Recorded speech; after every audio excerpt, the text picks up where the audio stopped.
Welcome, viewers, to Bodhi Unified Flow. Here we simplify complexity and amplify performance. Let me ask you something. Did you know that over 70% of large construction projects are delivered late and way over budget? Well, today, we're fixing that. We're diving deep into the Last Planner System Foundations, Part 3, specifically Level 1, Master Planning, and how setting project milestones is entirely based on what absolutely should be done. If you've ever been on a project plagued by workflow unpredictability, the ones where schedules feel like a constant source of stress rather than a reliable guide, you are in the exact right place. We're going to unpack exactly how establishing robust project milestones right at the very beginning creates this strategic, unshakable roadmap for literally everything that follows. So here's our roadmap for this explainer. We'll start with a quick high-level view of the 5 LPS levels to give us some essential context. Then we'll clearly define what master planning truly is, figure out how to set bulletproof project milestones, and explore this massive paradigm-shifting concept called the living document. And of course, we'll wrap it all up with a summary and some references for you. Let's get into it. By the end of this session, you're going to walk away with a really profound understanding of how to just eliminate that frustrating workflow unpredictability. You'll grasp the core should logic that drives all successful front-end planning. You're also going to learn this highly effective technique of setting strategic milestones by actually working backwards from your delivery date. Plus, we'll clarify the critical shift from traditional push scheduling to highly reliable pull scheduling. And ultimately, you'll master how to treat your schedule not as some static piece of paper, but as a breathing, living document. All right, Section 1. Let's briefly visualize where master planning actually fits into the grand scheme of things, because context is absolutely everything when we're talking about complex project delivery. The Last Planner system relies on this incredibly powerful 5-tier logic. It's designed to systematically transition a project from a high-level strategic vision all the way down to daily execution. Think of it like zooming in on a digital map. We start right at the top, Level 1, Master Scheduling. This focuses purely on milestones and defining what should be done to hit the client's targets. From there, it just naturally cascades downward. Phase scheduling figures out the sequence of work. Look-ahead planning actively clears out constraints so we know what can be done. Weekly work planning secures those rock-solid commitments from the team for what will be done. And finally, learning analyzes the variance of what actually did get done. So, to give you a quick example, Level 1 says we should pour the foundation by May. By the time we get to Level 4, we're committing to pouring Section A on Tuesday morning. But for today, our anchor is firmly set right there at that strategic top tier, Level 1. Now that we have our bearings and we understand that overarching hierarchy, we're going to focus our magnifying glass entirely on defining master planning. The master schedule is quite simply your strategic map. It's the definitive output of your front-end planning. It spans the entire duration of the project and identifies those major, unmovable milestone dates. But here's the absolute crucial point. It defines what should be done to meet the client's expectations before we even start talking about what can be done. Think of it as setting the boundaries of your playing field before you start assigning players to their specific positions. It's establishing the rules of engagement and your ultimate targets for production long before we ever get bogged down in the microscopic details of day-to-day tasks. What's really fascinating to look at is the massive contrast between traditional scheduling and the Last Planner approach. Traditional scheduling, it heavily relies on top-down guessing. It's what we call a push method. Just think about it. Imagine blindly pushing massive pallets of drywall onto a specific floor purely because a calendar told you it was time, even though the framing isn't even finished yet. It creates immense chaos, high uncertainty, and just massive workflow unpredictability. But in stark contrast, LPS master planning uses a front-end strategy based on the pull method. We establish our targets and then collaboratively pull the necessary work forward only when the site is actually ready for it.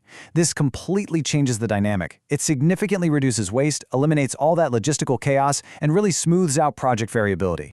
At this foundational stage, we've got to remember our core functions. Our goal right now is definitely not to micromanage a foreman's Tuesday afternoon 6 months from now. Instead, the master schedule has much broader structural duties. It describes the general project targets. It ensures that high-level management and external stakeholders are kept accurately informed of the big picture. It establishes your initial budgets, sets up major logistics, like, say, tower crane placements, and critically, it defines the boundaries you need to actually establish contracts with your key trade partners. Okay, so knowing what a master plan is, that's really only half the battle. Knowing exactly how to construct its milestones is where the true value generation happens. Let's get into how we actually set these targets. To establish your targets effectively, you actually have to flip conventional thinking completely upside down. Seriously, you have to work backwards. You literally start from your final delivery date. Let's call that month 0. And from that ultimate target, you sequentially define your major deliverables in reverse order. You work back through your construction milestones, then back through fabrication and procurement, back through the necessary permits, all the way to the initial design phases. This backward pass is a total paradigm shift.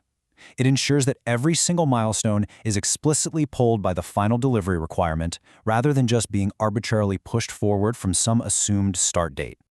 Setting these milestones isn't just an arbitrary guessing game, right? It involves a really rigorous 3-step process. Step 1, you identify those major milestones through collaborative front-end planning. Step 2, you incorporate critical path method, or CPM logic. Now, for those who might be a bit rusty, CPM is simply mapping out the sequence of crucial dependent tasks that ultimately dictate the total length of the project. You might visualize this through familiar tools like Gantt charts or PERT network diagrams that show those task dependencies. And finally, Step 3 utilizes this logic network to firmly anchor and determine your overall realistic project duration. Now, a schedule is really only as reliable as the data feeding it. It's the classic rule: garbage in, garbage out. So, to make these milestones realistic, integrating all relevant estimator information right from the start is just non-negotiable. Project leaders absolutely must comprehend every underlying driver and constraint. This means carefully factoring in your specific performance goals, physical site conditions that are going to affect your sequencing, complex interfaces with any existing occupancy, special resource or equipment needs, initial regulatory approvals, and, maybe most importantly, those critical, long-lead procurement items that can literally derail a project before it even starts. A pull-oriented milestone network requires deep, uncompromising clarity. A milestone is so much more than just a date circled in red on a calendar. For each key point in the project, we have to explicitly define 5 key elements. First, the input. What are the necessary prerequisites to even begin? Second, the activities. What tasks are actually required? Third, the output. What exactly is the expected deliverable? Fourth, the specific due date. And crucially, the 5th element, a single responsible actor or assigned owner. When everyone knows exactly what's expected, what they need to start, and who is accountable, we completely replace ambiguity with a highly reliable framework of commitments. All right, moving to Section 4. We really need to address a major misconception about the master schedule. This brings us to a concept that often really challenges traditional project management mindsets. Please just take a second to absorb this foundational quote from the literature. No one should be under the illusion that they are scheduling the execution of work months or even years in advance without any knowledge of actual conditions. It is such a powerful reminder. Unless you literally have a magical crystal ball sitting on your desk, predicting exact daily conditions years in advance is fundamentally impossible. We don't know exactly what the weather will be or what micro delays are going to pop up 2 years from now. Pretending we can predict this stuff, it just leads to systemic failure. Because actual conditions will inevitably change, your master schedule has to breathe. It has to adapt. It is a living document. I love to think of it exactly like a GPS navigation system in your car. It automatically recalculates as new traffic data or unexpected road closures emerge, right? Well, as your project progresses, as designs refine, and as actual on-site realities unfold, your master schedule must be updated. It has to reflect both your deepening knowledge of the product and the factual on-the-ground progress. The schedule serves the project does not blindly serve an outdated, static schedule. This highly dynamic approach embodies the very first core principle of the last planner system, which is often called progressive elaboration. You start out by setting broad milestones initially. Then, as you advance chronologically towards a specific work phase, you begin to break it down. You plan in progressively greater detail only as you get closer to actually doing the work. This is brilliant because it ensures you aren't wasting precious time detailing activities that are highly likely to change anyway. It keeps your planning efforts incredibly efficient, highly relevant, and directly tied to actual site readiness.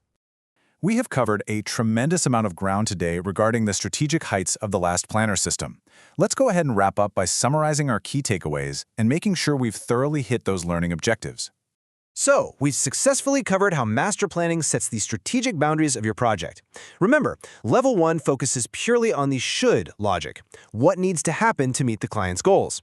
It completely replaces the chaotic, high-uncertainty push method with strategic pull milestones by making us work backwards from the final delivery date. And above all, it demands that we treat the schedule as an adaptable, living document. By controlling these macro workflow milestones, we inherently amplify overall project performance, trust, and reliability across the board. I want to leave you with this provocative thought to challenge how you approach your very next front-end scheduling session. If your master plan isn't an adaptable, living document that's constantly updated with actual conditions, are you truly planning for success, or are you just making a highly detailed, top-down guess? Let that resonate with you and your teams as you evaluate your current methodologies. And for those of you looking to deepen your expertise even further and explore the rich academic foundation behind these strategies, here are the foundational research papers and texts cited in today's explainer, including some seminal work by Glenn Ballard, Iris Tomlin, and others who really pioneered lean construction principles. Thank you so much for joining me on Bodhi Unified Flow. Keep simplifying complexity and keep amplifying your performance.